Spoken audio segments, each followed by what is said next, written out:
আসসালামু আলাইকুম। শিরোনামে আমন্ত্রণ জানাচ্ছি, আমি মোর্শেদ শোভন।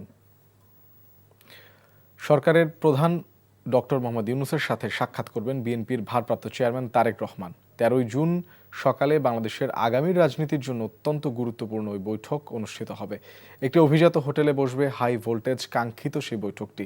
ঠিক হয়েছে, আনুষ্ঠানিক আলোচনার পাশাপাশি খানিকক্ষণ একান্তেও কথা হবে দুই ব্যক্তিত্বের মধ্যে। শিডিউল সেভাবেই ঠিক করা হয়েছে বলে জানিয়েছে বিএনপির দলীয় সূত্রগুলো। 4 দিনের সরকারি সফরে সোমবার সন্ধ্যায় লন্ডনের উদ্দেশ্যে ঢাকা ছেড়ে গেছেন অন্তর্বর্তী সরকারের প্রধান উপদেষ্টা ডক্টর মোহাম্মদ ইউনূস।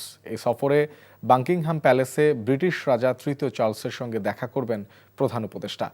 12 জুন তিনি রাজা চার্লসের হাত থেকে গ্রহণ করবেন কিংস চার্লস হারমোনি অ্যাওয়ার্ড। দ্বিপাক্ষিক বৈঠক অনুষ্ঠিত হবে ব্রিটিশ প্রধানমন্ত্রী কিয়ার স্টারমারের সঙ্গে। তবে শেখ হাসিনার ভাগ্নি টিউলিপ সিদ্দিক প্রধান উপদেষ্টা ডক্টর মোহাম্মদ ইউনূসের সাক্ষাৎ চেয়ে চিঠি দিলেও তাতে সাড়া মেলেনি। সরকারের ঘনিষ্ঠ সূত্র এ তথ্য জানিয়েছে।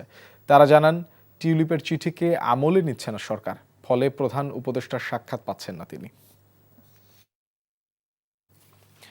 হাজিদের ফিরতি ফ্লাইট শুরু আজ। পবিত্র হজের সব আনুষ্ঠানিকতা শেষ হয়েছে। এখন হাজিরা সৌদি আরব থেকে দেশে ফেরার প্রস্তুতি নিচ্ছেন। আজ থেকে শুরু হবে হাজিদের ফিরতি ফ্লাইট, চলবে 10 জুলাই পর্যন্ত। বাংলাদেশ থেকে এবছর 87,157 জন হজ পালন করেছেন। এর মধ্যে মৃত্যুবরণ করেছেন 19 হাজি। শিরোনামে এইটুকুই। 12টায় মধ্যাহ্নের খবর দেখার আমন্ত্রণ রইল। ধন্যবাদ সবাইকে।